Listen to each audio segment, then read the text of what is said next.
पहली खबर। गूगल ने घोषणा की है कि वो आंध्र प्रदेश विशाखापट्टनम में $15 बिलियन एआई और डेटा सेंटर निवेश के लिए आगे बढ़ेगा। इस परियोजना से हजारों नई नौकरियां और क्षेत्र में डिजिटल इंफ्रास्ट्रक्चर का बड़ा विकास होगा। सरकार ने कहा है कि यह निवेश देश के टेक इकोसिस्टम को मजबूत करेगा। एयर इंडिया ने बड़े बेड़े नवीनीकरण की बातचीत तेज कर दी है और बोइंग तथा एयरबस से लगभग 300 नए विमानों के संभावित ऑर्डर पर विचार कर रहा है। इसमें कुछ वाइड बॉडी विमान भी शामिल हो सकते हैं, जिससे अंतर्राष्ट्रीय उड़ानों का विस्तार होगा। एयरलाइन ने कहा कि यह कदम यात्री मांग को पूरा करने के लिए है। आईएमएफ ने भारत के लिए FY26 वृद्धि दर का अनुमान बढ़ाकर लगभग 6.6% किया है। वैश्विक अस्थिरता के बीच भी भारत की अर्थव्यवस्था अपेक्षाकृत कायम है, पर वैश्विक जोखिमों पर निगरानी जरूरी रहेगी। चौथी खबर। सेबी ने पावर रेगुलेटर के कुछ अधिकारियों के खिलाफ इंटरिम निर्देश जारी किए हैं। उन पर इनसाइडर ट्रेडिंग से जुड़े आरोप है। सेबी ने तुरंत ट्रेडिंग पर रोक लगाई और आगे की जांच के निर्देश दिए हैं, जबकि संबंधित अधिकारियों ने अपना बचाव शुरू कर दिया है। WHO ने कुछ खांसी की दवाओं को लेकर ग्लोबल अलर्ट जारी किया है, जो भारत में बनी थी और कुछ बच्चों की मौतों से जुड़ी जांच में नाम आई है। स्वास्थ्य मंत्रालय ने कहा कि वह दवाओं की गुणवत्ता जांच में सहयोग कर रहा है और दुकानों पर सावधानी बरतने को कहा गया है। छठी खबर। अहमदाबाद को 2030 कॉमनवेल्थ गेम्स की मेजबानी के लिए सिफारिश मिली है। इसके लिए अब औपचारिक रेटिफिकेशन प्रक्रिया बाकी है। शहर ने खुद को मेजबान के रूप में प्रस्तुत करने के लिए इंफ्रास्ट्रक्चर और आयोजन तैयारियों का वादा किया है। सातवीं खबर। आरबीआई ने विदेशी मुद्रा बाजार में हस्तक्षेप कर रुपए को स्थिर करने की कोशिश की। तरलता बढ़ाने के सरकारी प्रयास अपेक्षित असर नहीं दिखा पाए। विश्लेषकों का कहना है कि वैश्विक डॉलर की मजबूती और पूंजी प्रवाह ने घरेलू बाजार पर दबाव बनाए रखा है। 8 इंडिया यूएस के बीच डाक सेवाएं फिर से बहाल कर दी गई हैं। अब अंतर्राष्ट्रीय पोस्टिंग के लिए ड्यूटी पेड सिस्टम लागू होगा। इससे कस्टम क्लियरेंस तेज होगी और भेजने वालों को पारदर्शिता मिलेगी, सरकार ने बताया।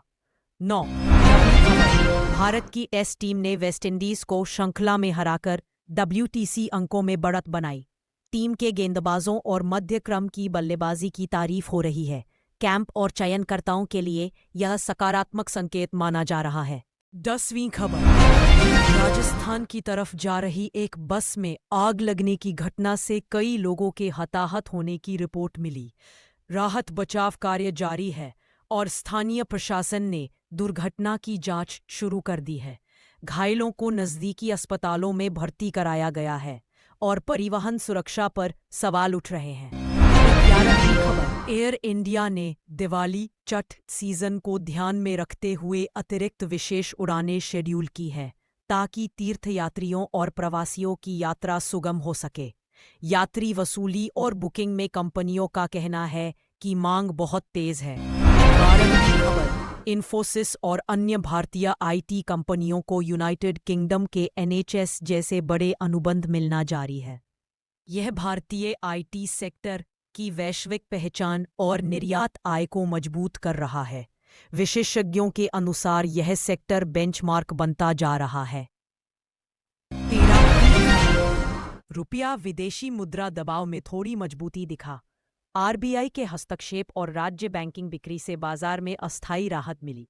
ट्रेडिंग डेस्क का कहना है कि आने वाले दिनों में वैश्विक संकेतकों पर निगरानी आवश्यक है। 14वीं खबर। LG इलेक्ट्रॉनिक्स इंडिया के हालिया IPO के बाद उसके शेयरों में तेज उछाल देखा गया। निवेशकों की मजबूत दिलचस्पी से IPO माहौल में नई जान आई है। बाजार विशेषज्ञों ने कहा कि घरेलू IPO मार्केट में फिर से आकर्षण बढ़ता दिख रहा है। 15 अडानी समूह ने सहारा की कुछ संपत्तियों में रुचि दिखाई है और बड़े भूमि बैंक बनाने की संभावनाओं पर काम कर रहा है। यह कदम रियल एस्टेट पोर्टफोलियो विस्तार और लॉन्ग टर्म प्लानिंग का हिस्सा माना जा रहा है। 16वीं खबर, एप्पल ने भारत में अपने उत्पादन और आपूर्ति श्रृंखला संबंधी कर और नियमों पर सरकार से चर्चा तेज कर दी है।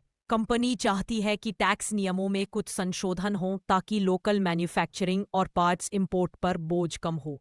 सरकार ने कहा कि नीतिगत दृष्टि से संतुलन जरूरी है। 17वीं, भारत कनाडा ने द्विपक्षीय संबंधों के लिए नया रोड मैप स्वीकार किया। दोनों देश व्यापार, सुरक्षा और इमिग्रेशन जैसे मुद्दों पर सहयोग बढ़ाने पर सहमत हुए। यह रणनीतिक साझेदारी को और मजबूत करेगा। 18वीं, भारत ने मंगोलिया में निवेशित तेल रिफाइनरी प्रोजेक्ट को लेकर बताया कि परियोजना पर प्रगति जारी है और 2028 के आसपास संचालन शुरू करने का लक्ष्य है। यह क्षेत्रीय ऊर्जा सहयोग और इंफ्रास्ट्रक्चर पर भारत की बढ़ती पहुंच को दर्शाता है। EAA ऑल्टरनेटिव्स ने क्लीन एनर्जी पर बड़ा निवेश घोषित किया है। अगले 4-5 वर्षों में सैकड़ों अरब रुपए को अक्षय ऊर्जा परियोजनाओं में लगाने की योजना है। इससे स्थानीय स्तर पर नई परियोजनाएं और रोजगार बनेंगे। 20वीं, ICICI लोम्बार्ड और ICICI प्रूडेंशियल जैसी बीमा कंपनियों ने तिमाही रिपोर्ट में बेहतर प्रदर्शन दिखाया। रिटेल हेल्थ प्रीमियम और नए पॉलिसी होल्डरों की वृद्धि से लाभ में सुधार आया है। बीमा क्षेत्र में उपभोक्ता मांग स्थिर है। 21वीं खबर, RBL बैंक में संभावित स्टेक बिक्री की चर्चा उठी है, जिसमें एमिरेट्स NBD के निवेश में रुचि की खबरें सामने आईं। इससे बैंक के शेयरों में उतार चढ़ाव देखा गया और नियामकीय मंजूरी पर निगरानी बनी हुई है। 22, एयर इंडिया के कुछ बोइंग 787 ड्रीमलाइनर विमानों में इमरजेंसी पावर सिस्टम RAT के आकस्मिक सक्रिय होने की रिपोर्ट पर जांच के आदेश दिए गए हैं। विमानन नियामक ने एयरलाइनों से सुरक्षा ऑडिट तीव्र करने को कहा है। 23वीं खबर, भारत UK और भारत US के बीच व्यापार वार्ता में ऊर्जा आयात, टैरिफ और टेक नियमन जैसे मुद्दे टॉप पर हैं। दोनों ओर से समझौते की संभावनाओं पर काम जारी है। व्यापारी और उद्योग समूह इसका स्वागत कर रहे हैं। 24वीं खबर, कई राज्यों ने 15 अक्टूबर को स्थानीय त्योहार और छुट्टियों के कारण स्कूल छुट्टी घोषित की। माता पिता और छात्र इस बात के लिए नोटिफिकेशन देख लें। राज्य प्रशासन ने आवश्यक सेवाओं को सुव्यवस्थित रखा है।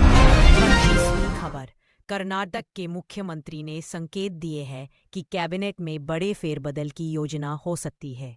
यह राजनीतिक रणनीति और स्थानीय नेतृत्व को मजबूत करने की तैयारी मानी जा रही है।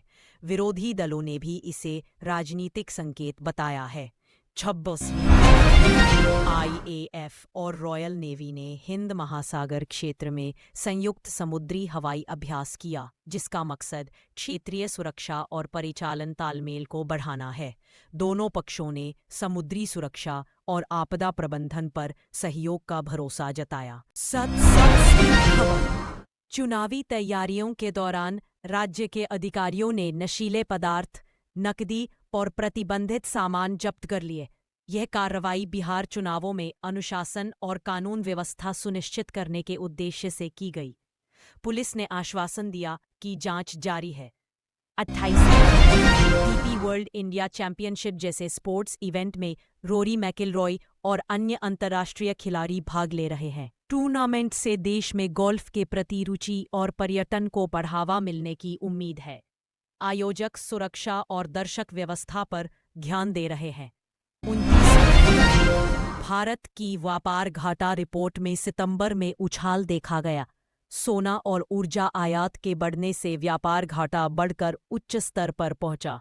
नीति निर्माताओं के लिए यह चिंता का विषय बना हुआ है और निर्यात बढ़ाने पर जोर दिया जा रहा है। 30वीं खबर, स्कैट इंडिया 2025 जैसे सम्मेलनों में ब्रॉडकास्ट और कनेक्टिविटी टेक्नोलॉजी पर नई दिशाएं और निवेश अवसर सामने आए हैं। उद्योग विशेषज्ञों ने 5G, फाइबर और OTT प्रौद्योगिकियों पर ध्यान देने का सुझाव दिया। 21वीं खबर, अंतर्राष्ट्रीय मोर्चे पर कुछ पड़ोसी देशों ने आंशिक शांति संकेत दिए हैं और अस्थायी सीजफायर समझौतों के आशय सामने आए हैं। कूटनीति इस पर सक्रिय है और क्षेत्रीय स्थिरता पर नजरें टिकी हैं। 32वीं खबर, अमेरिका ने कुछ विदेशी नागरिकों के वीजे रद्द करने की कार्रवाई की। यह कदम अंतर्राष्ट्रीय टिप्पणियों और कूटनीतिक तनाव के चलते उठाया गया है। प्रभावित देशों ने औपचारिक प्रतिक्रिया दी है और मामला कूटनीतिक मंच पर उठा है। 30वीं खबर। अंतर्राष्ट्रीय राजनीति में अमेरिका EU नेटो से जुड़ी चर्चा में कुछ देशों के खिलाफ व्यापार या टैरिफ जैसे दावों का जिक्र हुआ।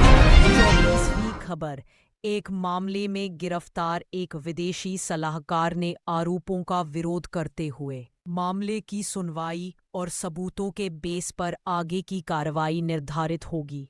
न्यायपालिका ने कड़े नियमों के बीच समीक्षा के आदेश दिए हैं। 35वीं खबर। चीन ने WTO में भारत के EV और बैटरी सब्सिडी की शिकायत दर्ज कराई। चीन का तर्क है कि भारत की सब्सिडी से चीनी निर्माताओं को अनुचित प्रतिस्पर्धा का नुकसान हो रहा है। दोनों देशों के बीच व्यापार विवादों पर आगे की कानूनी प्रक्रिया। 36वीं खबर। भारत की स्टील इंडस्ट्री को मेट कोक की कमी का सामना करना पड़ा है। अच्छे माल के नुकसान से कंपनियों के उत्पादन पर असर पड़ा और आयात निर्भरता पर नया ध्यान लगा है। सरकार और उद्योग मिलकर आपूर्ति श्रृंखला मजबूती पर काम कर रहे हैं। 37वीं खबर। हुंडई इंडिया ने अपनी स्थानीय ऑपरेशंस विस्तार हेतु $5 बिलियन निवेश और नए MD CEO की घोषणा की। इससे ऑटो मैन्युफैक्चरिंग और सप्लाई चेन में वृद्धि की उम्मीद है। यह सरकार की मेक इन इंडिया पहल को भी समर्थन देगा। 38वीं खबर। सरकार ने बड़े हाइड्रो प्लान और बांध परियोजनाओं पर नई घोषणाएं की है। ये परियोजनाएं ऊर्जा सुरक्षा को बढ़ाने पर केंद्रित है, पर पर्यावरणीय प्रभाव और विस्थापन पर बहस भी जारी है। विशेषज्ञों ने संतुलन की सलाह दी है। 39वीं खबर। अयोध्या दीपोत्सव और अन्य लोकल त्योहारों की तैयारियां चल रही है। बड़े पैमाने पर रोशनी और संभव विश्व रिकॉर्ड प्रयासों को इससे फायदा देखने की उम्मीद है। 40वीं स्थानीय स्तर की खबरों और इवेंट्स में स्कूलों कॉलेजों में दिवाली संबंधी छुट्टियां और आयोजन अधिक है। प्रशासन ने सार्वजनिक सुरक्षा और ट्रैफिक मैनेजमेंट